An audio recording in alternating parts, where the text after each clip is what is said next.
দক্ষিণ পশ্চিমাঞ্চলের কৃষি, পরিবেশ ও পানি ব্যবস্থাপনায় দীর্ঘমেয়াদী পরিবর্তনের লক্ষ্য নিয়ে আগামী ৭ বছরে পদ্মা ব্যারাজ প্রকল্প বাস্তবায়ন করা হবে বলে জানিয়েছেন অর্থমন্ত্রী আমির খসরু মাহমুদ চৌধুরী।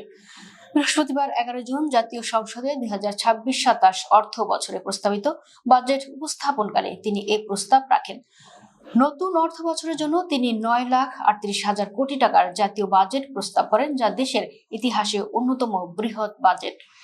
আর এর মধ্যে পানি সম্পদ মন্ত্রণালয়ের অনুকূলে ১০,৫৩৩ কোটি টাকা বরাদ্দের প্রস্তাব করেন অর্থমন্ত্রী।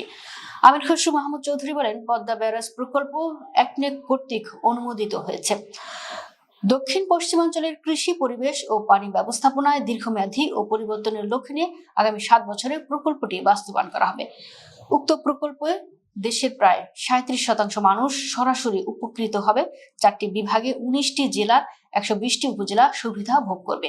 এছাড়া আমাদের সরকার দেশের উত্তরাঞ্চলের মানুষের ভাগ্য বদল ও জীবনযাত্রার মান উন্নয়নে তিস্তা মহাপরিকল্পনা বাস্তবায়নের উদ্যোগ গ্রহণ করেছে।